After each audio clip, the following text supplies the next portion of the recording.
and we're ready to rock and roll. And happy National Popcorn Day to you too. That's the last chat I'm probably going to read, but I saw it. It was interesting. Hey, I see federal government contractors constantly struggling to define or hit their goals, right? So sometimes it's hard for people to even say, what is our goal? 5 million, 10 million, 1 million, or where are we getting it from?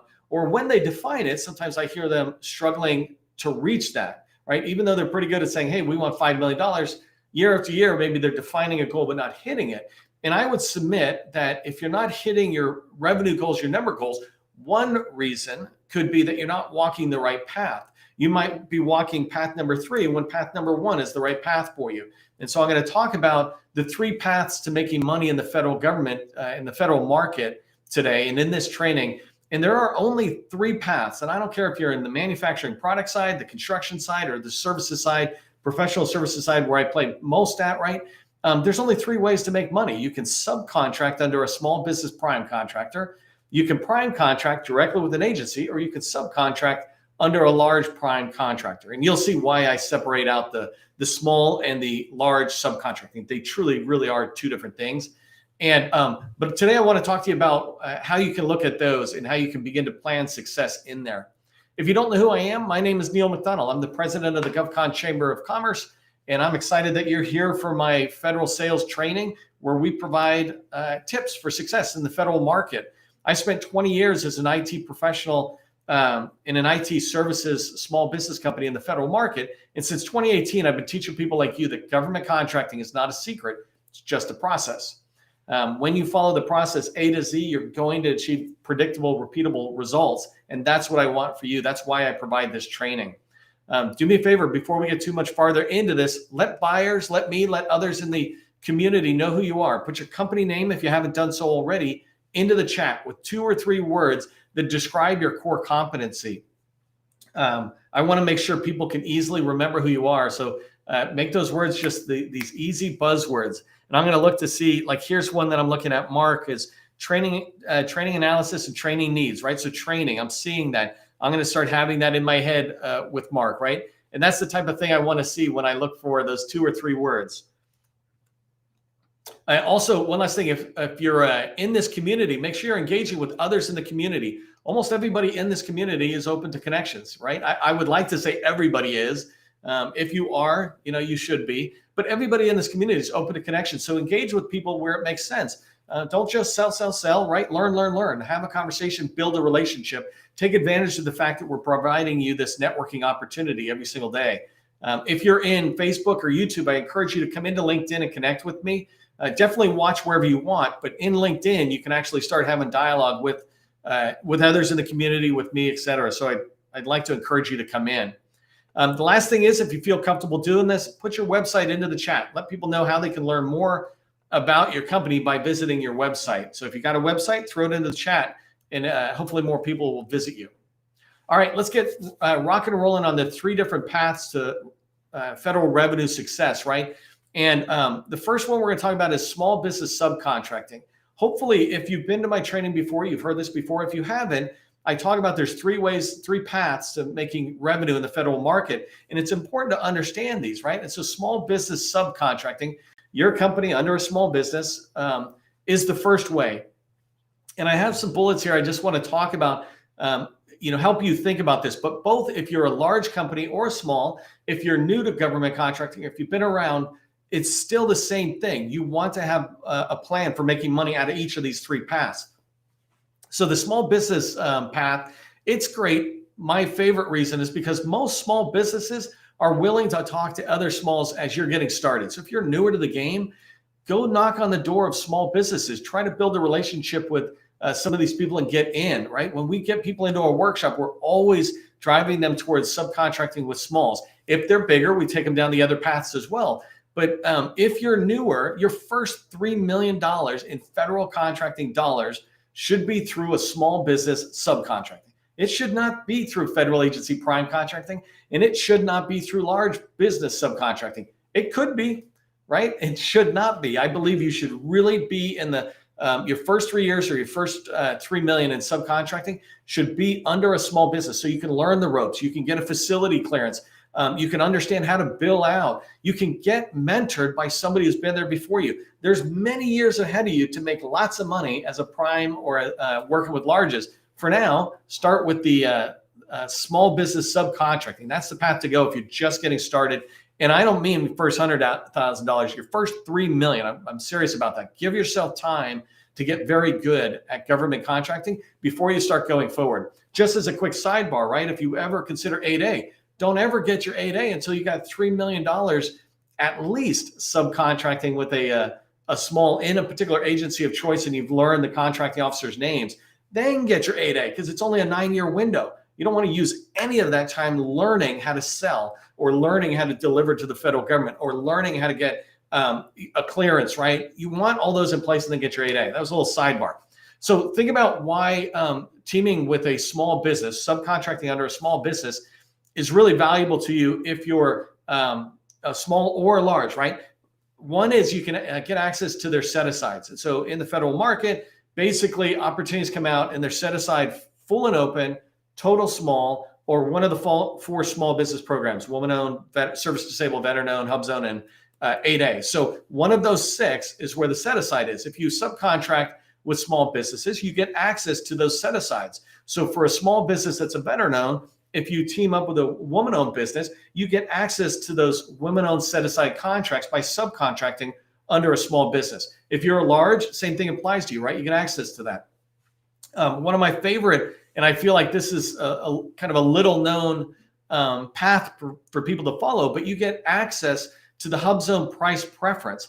And this is in full and open opportunities, right? Not set aside to small, but in full and open opportunities. Let's say $100 million opportunity, right? And $25 million opportunity, it doesn't matter, but a large opportunity, larger opportunities. When you go after that, if you do capture correctly, you can make sure that they've got the HUB-zone price preference in there. And what this does is gives the HUB-zone prime contractor that you would sub under. So a HUB-zone is a small business with the HUB-zone certification. When they're going after something and you're subbing under it, you both get now the ability to have a 10% price preference. What it basically means is if you and a competitor go in and you both have a $10 million proposal, your proposal will be considered a $9 million, right? Or theirs will be bumped up by 10%. But either way, you get that price preference. It's something in the FAR. If you're a HUB-zone company, you absolutely want to learn this. But if you're somebody who's looking to go after bigger opportunities that might, and they're full and open, think about going together with a HUB-zone prime contractor, a HUB-zone small business, because you can get that price preference put in there. And if you do, now your price becomes a lot more competitive, right? You make it as competitive as possible, but then it gets a 10% price preference on that as well. So it's a great thing to have access to, the HUB-zone price preference. And the last one is, last point I want to make on just subbing to a small business is that as a large, you get access to the $125 billion or so that's awarded each year to small business prime contractors. And in the federal government, right, there's $650 billion that's basically contract dollars, right? Forget about that trillions. There's no such thing as trillions. That's a different number. The world we play in, it's about $600 billion, 650, depending on what happens, they might change the budget. But right around 125 billion of it is pretty consistently being set aside to small businesses. It's awarded to small business prime contractors. If you're a large business, then you should be thinking about, how can I get a piece of that 125 billion? Well, the way you get a piece of it is to subcontract under a small. Now you get access to all that small business set aside contract dollars. So it's a great idea to think about it. So when you're thinking about your 3 paths, the first path is subbing under a small business. So go ahead and put, if you're tracking along with me in the first path, subbing under a small. Just put subbing under a small in the chat.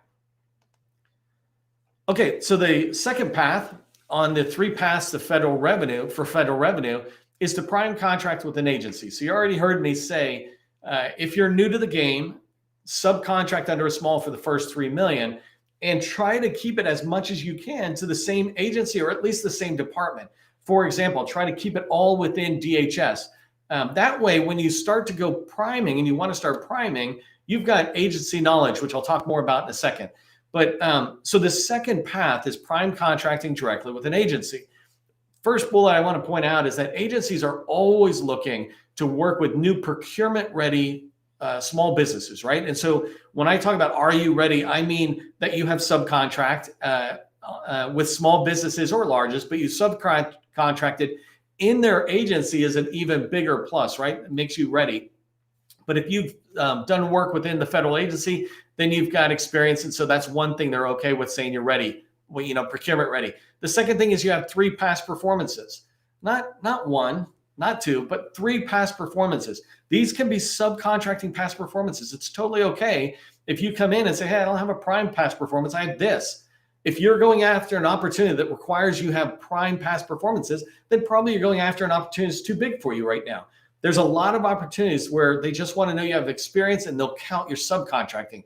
In fact, capture is all about ensuring that the contracting officer will count sub or prime contracting for past performances, right? They won't count that on a bigger contract, but they'll definitely consider it on smaller ones. And then the last one is you have someone on your team who's, and this goes back to, are you ready to prime contract with an agency? You must have somebody on your team who's ready to manage a contract.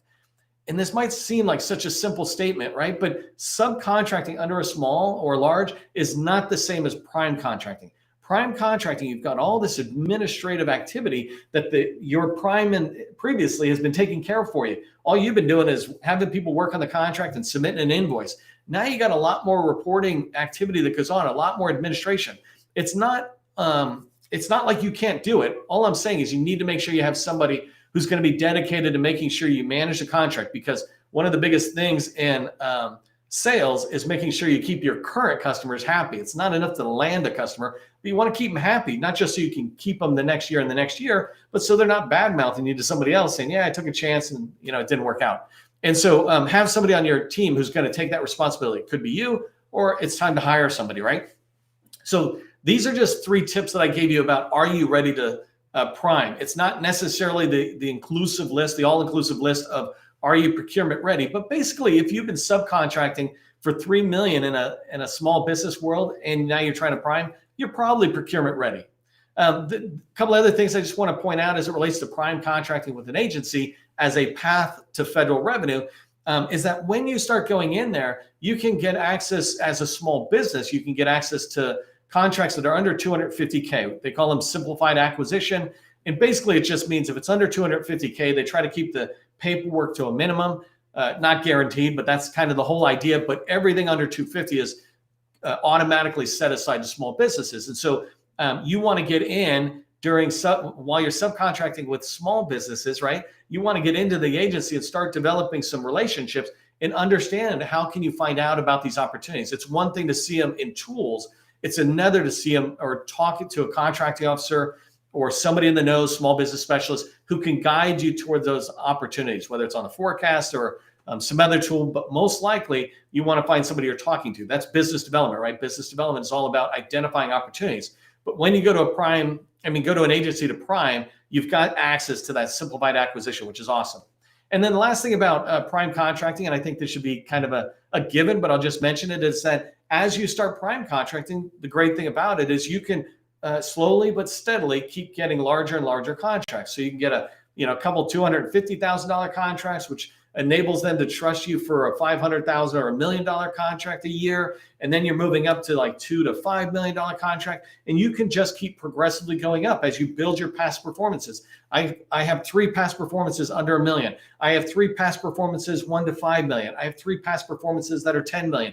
Each time you're doing that, it's giving the government confidence that they can prime contract to you more and more dollar values. One thing I didn't write down, but I do want to point out as it relates to prime contracting, is when you start going after prime contracts, the government will often put in an RFP a requirement that not only that you have your teaming partners are covering down on all the task areas, but that if you add any teaming partners, you have experience working with them. And so one of the things you really want to consider, even if you have smaller contracts, is to try to find strategic partners that you can bring in.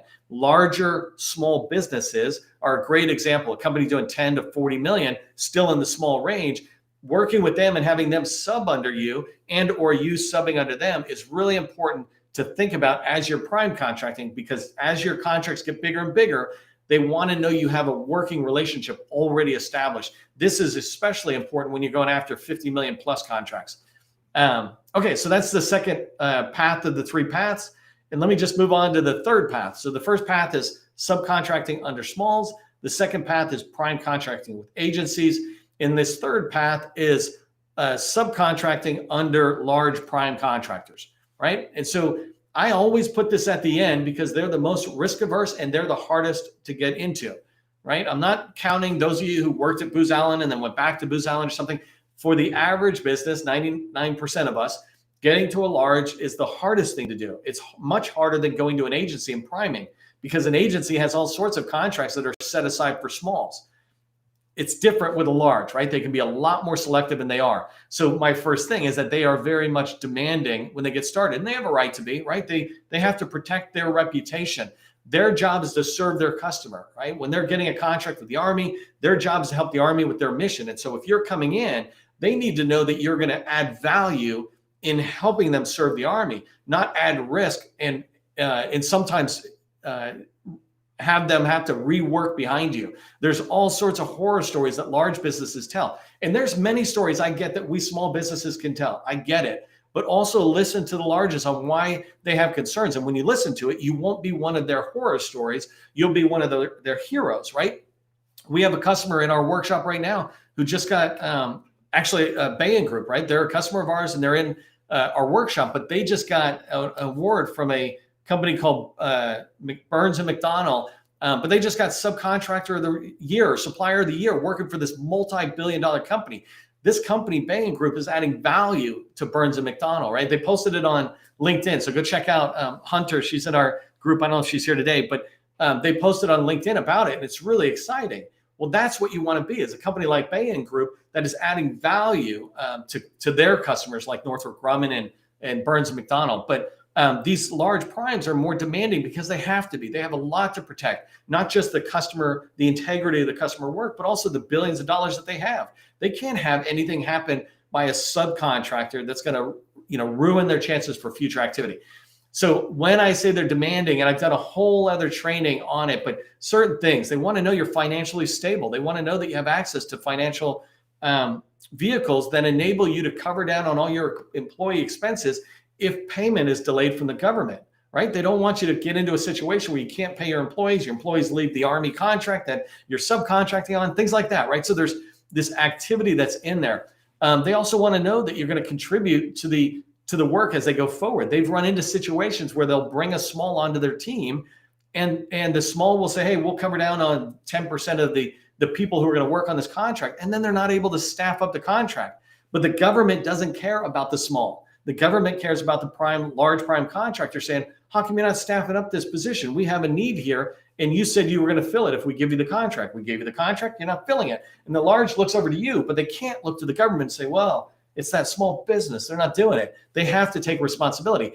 And so it doesn't mean they don't want to work with you, but it just means they're demanding in excellence, right, coming forward. And that's something you can achieve. I'm sure your company is good, but keep it in mind when you understand their risks or what they're worried about, then you can overcome those going in. But leading to that, I want to say, are you ready to work with large prime contractors, right? I added this to the end. This is the third path. You sub a small, you prime agency, and then you sub larges. It's the third path. And so here's a few tips on how you know if you're ready to go knocking on largest doors. And I don't mean those one-offs where you and somebody else connect and you're in, right? I mean for the average way of succeeding in the federal government world or the federal market. One tip is for knowing whether you're ready to work with a large prime contractor is, do you have agency knowledge and relationships? They call it agency intimacy, this understanding of the agency. You understand how the agency operates, their procedures and policies. You understand the people. You've developed relationships with people in there. When you have that, that's attractive to the large. That's one sign that you might be ready. Another sign is that you've subbed under small businesses already. You know what it's like to sub under a prime. They want to know that. Have you been in this position before? Do you understand the reporting? Do you understand it's not enough to have your own timekeeping tool, but you got to use ours, right? All that kind of stuff. If you've subbed under a small business, in particular for $3 million, if you've subbed under a small business, then they think, okay, then you have a general idea what it's going to be like to work with us. Another sign that you might be ready for teaming up with a large and subbing under a large is that you've prime contract at an agency, in particular at a related agency that you want to work with that large on. But if you prime contract there, then you understand the agency's requirements, whether it's security requirements, reporting requirements, billing requirements, all that kind of activity. So then when you go work for the large, they're not having to teach you everything new. You've got an understanding, and this kind of goes back to that agency intimacy. One way of understanding it is learning, doing research. Another is actually being in there and working inside the wire. And the last thing that I'll point out is, are you ready to work with large prime? And one of the things they look for is, do you have a niche? They don't want you to come in and say, hey, we do everything in construction, or we do everything in IT services. What they want is to know, where can you fit into our team? One particular area. So if there's a task area on a performance work statement that you want to go knock on the door of a large and say, hey, I could fit in, make sure you look in here and don't say, hey, we cover down on all of it.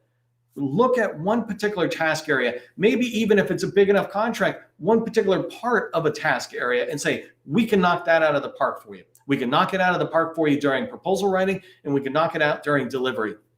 That's niching down, right? Understand your niche factor, and it helps the large see where you can fit in their team. They can see how you can help them win the contract and how you can help them execute the contract. So that's a couple of tips on, are you ready to work with a large prime? A couple other things about subbing under a large prime contractor as a federal revenue path.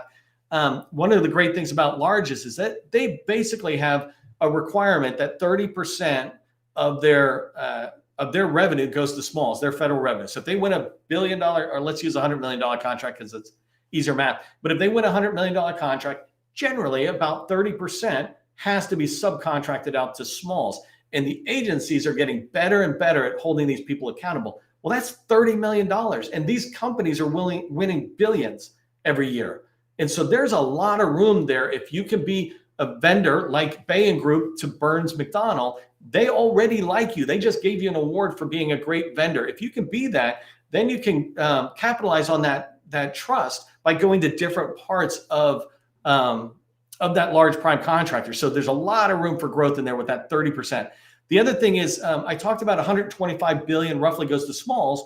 Well, roughly 500 billion goes to full and open. Yes, you can go, compete directly, but more often than not, that full and open money is going to larges, right? And so if you subcontract under a large prime, now you're getting access to that $500 billion. Let them win the whole contract, but you can go in and get a piece of it. And it doesn't take very many pieces before you've got a company that's really successful, right?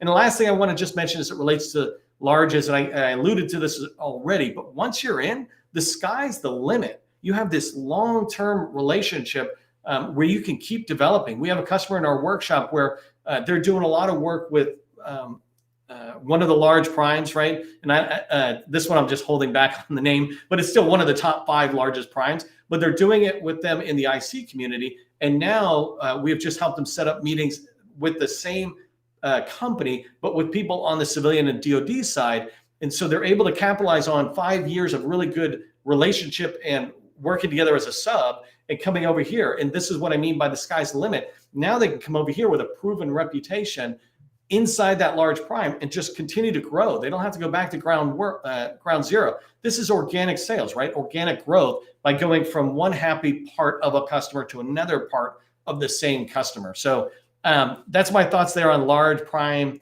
subcontracting subcontracting under large primes as the third revenue path.